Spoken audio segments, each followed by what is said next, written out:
Hey everyone, welcome to the Business Growth Pod. I am your host, Alan Draper. Happy to be with you today. Go ahead and do me a favor. If there's something that resonates with you in this episode that helps you get one step closer to starting your business or one step closer to growing your business, go ahead and share it with somebody that might find it useful. That's the best way that you can say thank you to me for producing this content. I'm excited for our guest today. I have with me Rocco Carriero. I'm excited about this interview. He's a comprehensive wealth advisor, but he specializes in helping business owners, CEOs, entrepreneurs. He's a chartered retirement planning counselor, accredited portfolio manager, advisor, and holds an MBA in banking and finance. And icing on the cake is that he has over 20 years of experience. So excited to chat with you today, Rocco. Welcome to the show. Thanks for having me, Alan. I'm happy to be here. So, let's hear a little bit about obviously you have a business, you're kind of in business for yourself. You've set up, your own thing. Tell me a little bit about that point in your life where you went from either not working or from working with somebody else to pulling the trigger and starting your own business. That's a great question. Well, it probably stems back to when I was about, 12, 13 years old.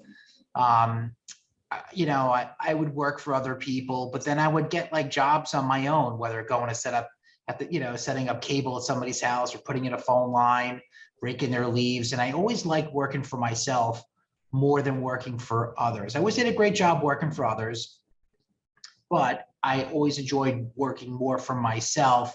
And I knew at some point that that was going to be the direction. That's the place I needed to be, was working for myself for sure.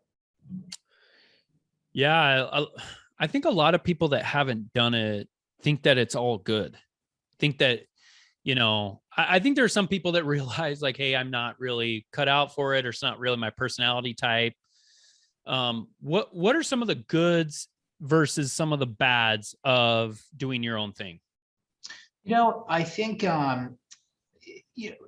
operating your own business is not for everybody. I think it's for a particular type of a personality. There's a personality profile tool out there called the Colby Index profile, and people that are usually higher in the green space, which are quick starts, are usually better people that are in that particular space for people to do their own business. People that are low in that space usually are terrific team players, but maybe not be the business owner. So I think that there's so much great. My daughter asked me this question a couple of weeks ago. She said, "Dad, somebody told me I should operate my own business." I said, "Ella, you might be a great team member working at Google or at Amazon or something. They'll give you a bunch of stock options and you'll make a fortune." So it's, being your own business owner, there are other ways to achieve financial success than just being your own business owner. Yeah, for sure. But for me, without question, this was the right choice. Yeah.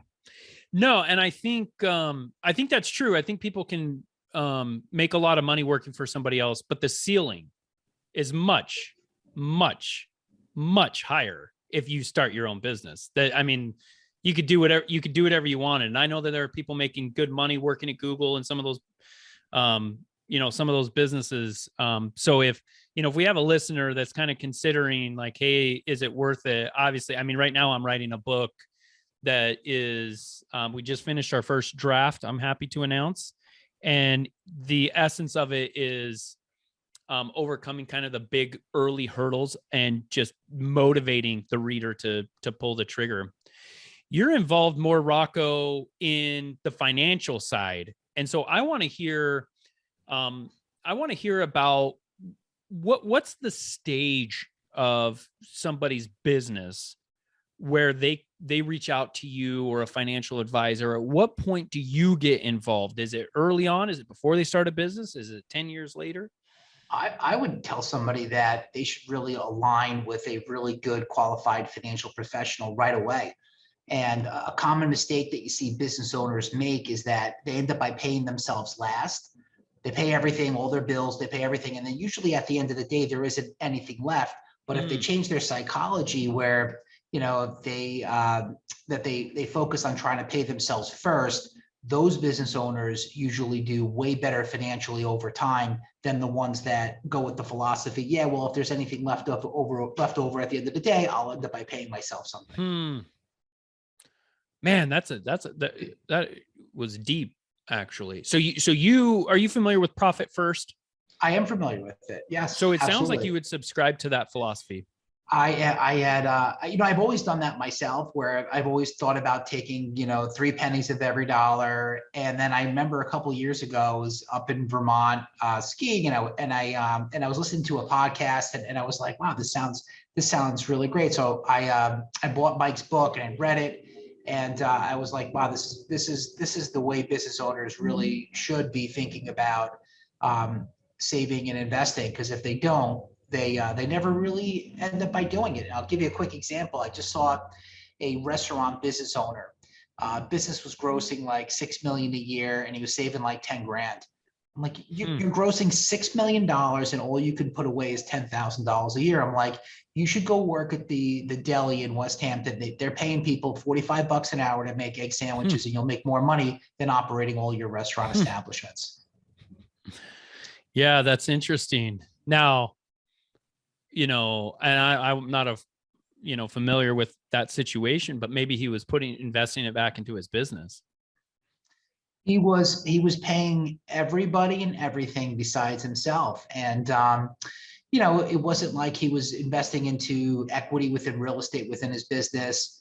He just, the additional costs get absorbed through the inflationary cost of operating a business. So, I said, think about, if you can't carve off a couple pennies of every dollar for yourself as profit, you're doing something wrong. And so we're helping them look at it differently. We're helping them now go from basically saving 10 grand a year to saving 500,000 a year. So just by doing a few things differently. Yeah. No, I think that's right. I mean, businesses, and this is an important concept. A lot of people think, hey, year one, I'm going to print cash with my business. And I'm sorry, but very few businesses do that. And, but after a while, the idea is, at least one of the ideas is for the company to make money. And so are you involved in kind of this consulting aspect of a business where you'll kind of go through the financials and say, hey, like your gross profit, that margin's actually too low. It should be closer to, 75, 80%. We work with business owners in all areas of their financial lives. Whether they're buying properties, starting another company, we're like an extension of their office, where we're like their outsourced CFO. So we're involved in all those different places. It's not just the stock and bond type investments or planning for retirement. We're working with every aspect of a client's financial picture. How does an entrepreneur find a good financial planner? Well, I would say that, a good way to do it is they can ask other professionals they might have in their life, whether it's an attorney or an accountant. They could do a little research on their own, but, definitely interview a few people, listen to what they're telling you. If they're talking rates of return, it doesn't seem too good to be true. It usually is too good to be true. But you really want to work with somebody, and I talk about this in my book. You want to work with somebody that is basically, they're on your side, and they're willing to work with you night and day whenever they really need you. When you know what hits the fan for a business owner's life, you want that financial advisor to be one of the people that get one of the first phone calls. So really a trusted professional in their life that's going to help them with not only with business planning, but also with life planning as well. So the job itself, working with a good wealth advisor, based upon the wealth advisor's experience in working with a lot of great people, should be able to help somebody more than just with investments. So I'm sort of familiar with the three chords concept. I want to talk about that for a little bit. Is that an idea that you kind of came up with that you talk about in your book? I did. I came up with the concept because in working with business owners for 25 years, these were some hard charging, highly successful people. Yeah. And I saw that there was three areas of their life that were important, right? That were important to them. Their businesses were really important to them. They raised their businesses like they were their kids. Their relationships and their families were important to them, and then themselves as an individual. They wanted to be the best person that they could be. They wanted to be healthy. They wanted to be all those different types of things. So those represent the three chords. And what I found with most hard driving successful business owners was that they were usually really good at one or two out of three. Very few were able to be highly successful in all three. And so I decided to write a book addressing all three and trying to encourage people to really pay attention to all three, because if you don't pay attention to all three and you let one of them go, and that's what causes the cord to snap. And that becomes a complete disaster in a business owner's life. It sounds like we're kind of talking a little bit about work-life balance to some degree. Is that something that is kind of fixed for an entrepreneur, or does it evolve over time? Are there periods where, a business owner or CEO, has to spend more time at work, and others where it's more time on family? Absolutely. I don't really think you could use the word balance. I think you have to use the word focus. I think if you're saying, okay, I'm working extra hard at my job right now, I really got to focus. I really got to do this. But you can't neglect the other two areas, or be real conscious through a model calendaring system as to, I got to focus on my health, got to go see doctors, got to exercise, got to eat right. And then also being fully conscious of your family, right? Spouse, significant other, you got kids, your family, your parents, all the different people that might be important to your life, and making sure that you schedule the time to actually spend time with them. And so you don't want to ever look back at your life and you say, oh, geez, I created all this wealth, but, it cost me these relationships, or it cost me my health, or vice versa, where you focus all your energy on yourself and your family, but you got this terrible business doesn't really produce any results. So all three are really important, and that's why I wrote the book. For an early entrepreneur, it's really common to get sucked into the startup process and the business. What tips do you have for somebody that's early on, that, really just trying to keep the lights on and figure out their place in the business world? What tips do you have for them to be able to spend the necessary time on their self and family early on? I would say it's a model calendar. If you don't have a model calendar, what happens is that there's something called the whirlwind. The whirlwind comes in and basically just pushes you around. But if you have a model calendar and you say, okay, every morning I'm dropping my kids off at school, so just like an appointment, right? Most business owners, you ask them if they'll show up for a new business appointment. Absolutely, they'll be there because it's on their calendar. If it's, if they got to be home by 6 o'clock to have dinner with their family, if something comes up, they might call home and say, I can't make it. Something came up at work, and it's very, very typical. But if it's on your model calendar, and and you have to follow that model calendar. What's on the model calendar is considered your must-dos. And in life, your must-dos are the different things that if you did, you would not fail. And you really shouldn't have more than 3 to 4 must-dos. And so that's really kind of the focus is focusing on those, focus on your must-dos. That's how you're going to be. If you're a startup company and you're not quite sure what to do next, just go to your must-dos and your model calendar. Yeah. So I like this concept of being deliberate about your time, because an entrepreneur's time is going to their schedule is going to get filled up. And if they're not deliberate about it, it's going to get filled up with things that are less important. And usually it's things that are urgent, but not important, right? I think, from the 7 Habits of Highly Effective People, the quadrant, I think that some of that time will be urgent and important, but I think a lot of it will be urgent and not important. And I've seen that. I actually, just prior to recording this, been trying to put out some fires and deal with something that came up that was super urgent. And my calendar suffered as a result. Rocco, I know that, with me personally, there are some things that go on my calendar that always get done. Usually meetings, not all the time, but usually meetings when there's another person involved, or where I have to, commit to doing something by a certain time. But there are some things on my calendar that they're on there. But, for example, I was supposed to spend an hour on my book this morning. It was on my calendar. I'd put it there. It's set in stone that time on this day, every week I work on my book.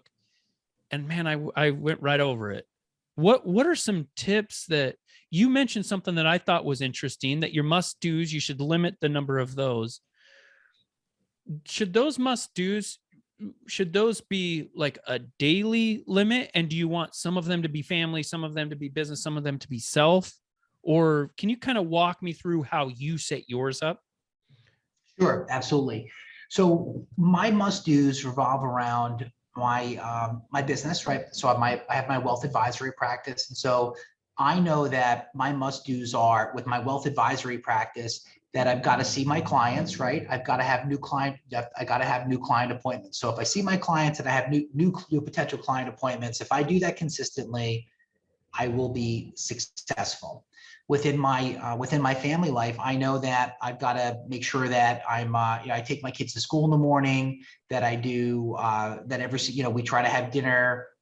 We try to have dinner at least 3 times a week together. That, like, after I'm done with this podcast, my wife's dropping off my son here. We're going to go hit some golf balls. So I make sure that we get that done as well.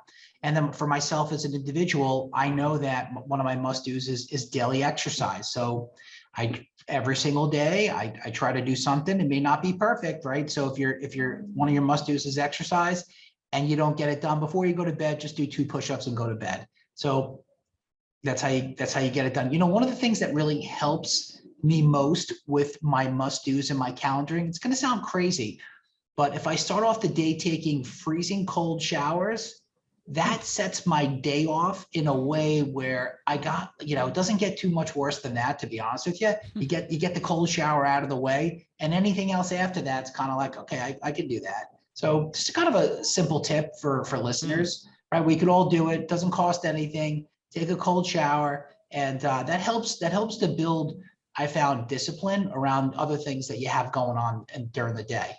When I fall off that, if I'm not taking the cold showers, I tend to kind of I come off the schedule. Listen, I wrote the book. I'm not perfect. I'm not saying I'm perfect, but what I found that when I do take the cold showers, I'm much more productive during the day than when I don't. Much more disciplined to my schedule. With some of these routines that you go through, and some of them sound like they're to the level of habits, like taking your kids to school, physical activity. Are those on your calendar? Are you putting things like that on your calendar? Yeah, I try to, I don't have, I used to set up my calendar when I'd have like 47 things that are on it. And now I'm trying to limit the amount of things that I'm doing. I mean, I know that you're a highly successful business owner and you're very, very productive, but if you break it down into blocks and you say, okay, there's no more than 4 blocks. I know that I've got all these things to do, but if leadership is one of them, obviously it is for yourself with having all these different people that you might be working with. Leadership is a block. This is my leadership time. And then, there could be 27 people that get plugged into leadership. But, if I said, okay, you can only do 4 things this week, that's it. What are the 4 things you're going to do?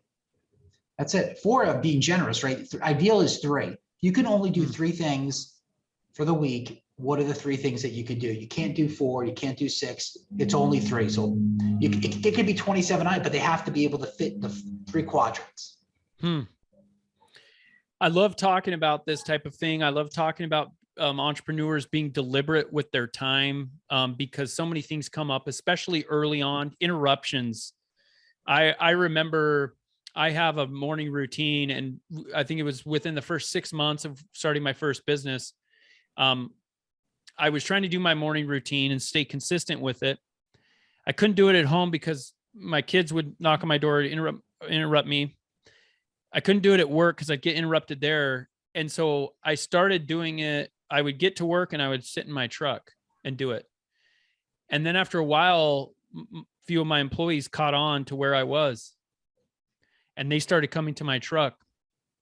And I think when entrepreneurs are making that decision of, hey, I'm going to go for this, they need to go into it with their eyes open, and being deliberate about their time is such an important practice, because the greatest entrepreneurs are the ones that put themselves in a position, and their teammates and their employees and their contractors and people around them, they put those people and themselves in a position where they are adding the most value.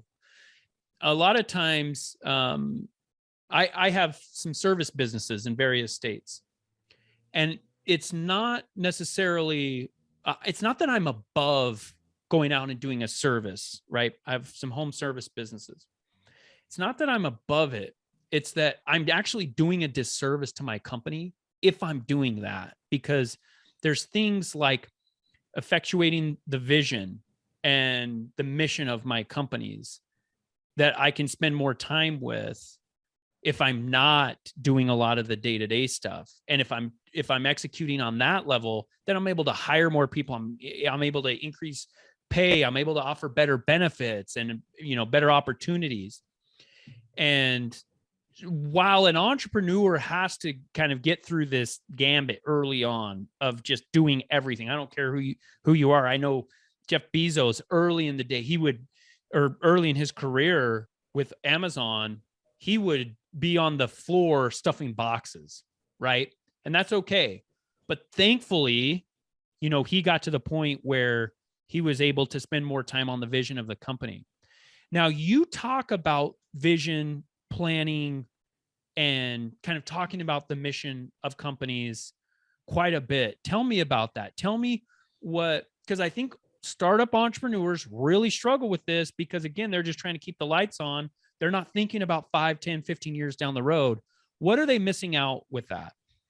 Well, you just kind of go back, you hear the word vision. So every business, big, small, startup should have a vision, should have a mission, should have values and a code of behavior. And so the vision is, where are you striving to get to? And everybody, whether it's your single person business or you're there's an ensemble group, that's what everybody's trying to reach for. This is where we're going. So everybody get on the bus. Here's the vision. This is where we're going.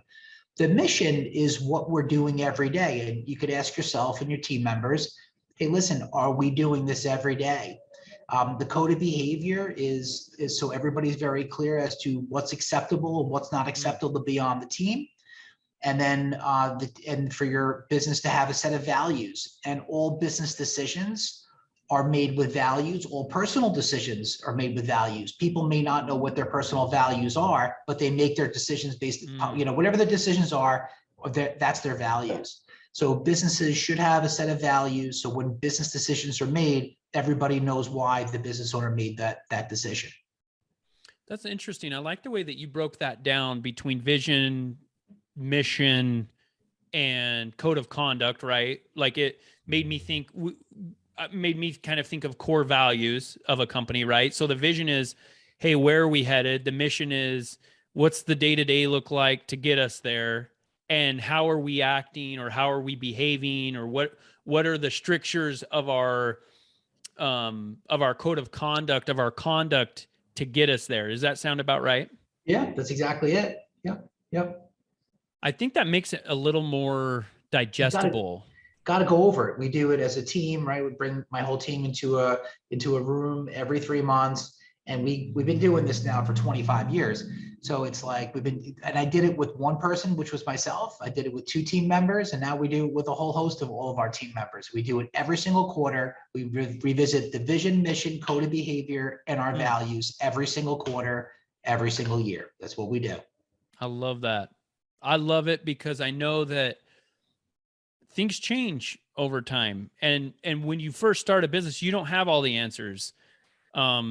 You don't really know where you're going to be. Sometimes you don't really know how you're going to get there. And you just, you're just trying to figure things out as you go. But if you're reviewing those things regularly, I think it helps you stay on track and maybe pivot versus not having those discussions, getting a year, 2, 3 in, and then realizing, hey, we've got to revamp our culture completely, which is a lot more difficult practice than these quarterly meetings where it's, you're getting and, getting feedback and just making kind of smaller adjustments to things that, I kind of compare it to like, an airplane. If I'm flying across the country and the pilot's just a degree or two off, the further I go, the further the destination, the difference between the destination where I thought I was going and I actually end up will be, right? But if every quarter, like if every,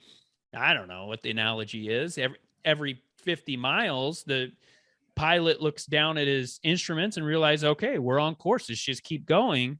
Then you don't have that, that difference in destination. And it's a little more clear for the team too, right? It's a lot more helpful to be able to motivate people when you have a vision. Yeah, and people want to know where they're going. People want to align with companies that have a direction. Really good people, anyway. If you really want to have great people on your team, culture is important. Got to have a vision. They got to know which way you're going.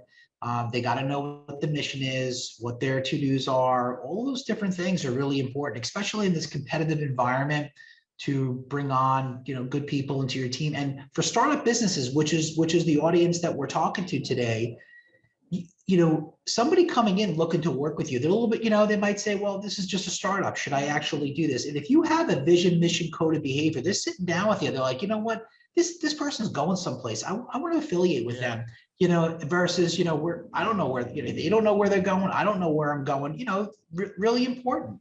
That was a mistake that I had, years ago when I was in the process of hiring people. I would have people that would kind of accept the job, but then they would say, I need to talk to somebody. They wouldn't accept the job. And with no team members, it became very hard to get a first team member. And then after I had one or two team members, I developed this, and I saw that people were really interested in that. It became something that people were attracted to. And the reason why people were not taking those jobs were that when they would talk to a friend, cousin, aunt, uncle, spouse, somebody would say to them, well, where's the guy going? They would say, I don't know. It's just him. So no, that really makes sense to me.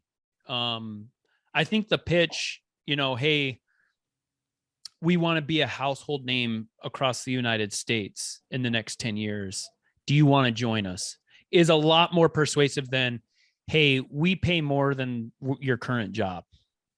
definitely. Right? Especially with the younger generation, millennials, and even behind them, it's people want a purpose. And I think if you set your business up with that vision and you continue to review it and it's clear, you're going to get people that work for you with their heart, not just, for the paycheck. Paycheck is important, but the purpose is even more important. This is, you want to have a purpose-driven organization, not a paycheck-driven organization. Absolutely. Rocco, we're wrapping up here. I wanted to just get a couple of thoughts from you as we're closing up about what a business owner does to build true wealth.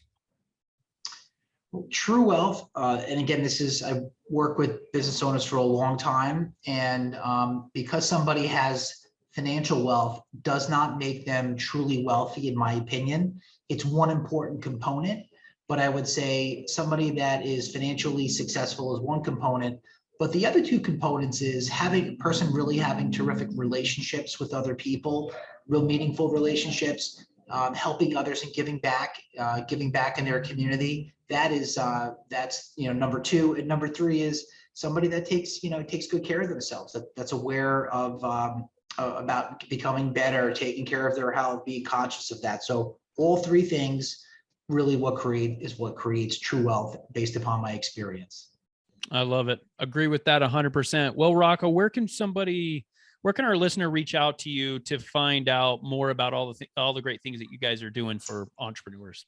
They can go to my website at roccoacarriero.com. That's ROCCOACARRIERO.com. Awesome. And we'll definitely link that website in our show notes. Real pleasure chatting with you, Rocco. Thanks for joining me today, and wish you nothing but success in the future. You as well. Thanks for having me. If you have enjoyed today's podcast, please leave us a rating. And for daily inspiration and business tips, follow Allan on Instagram. Until next time, remember, we build the future one entrepreneur at a time.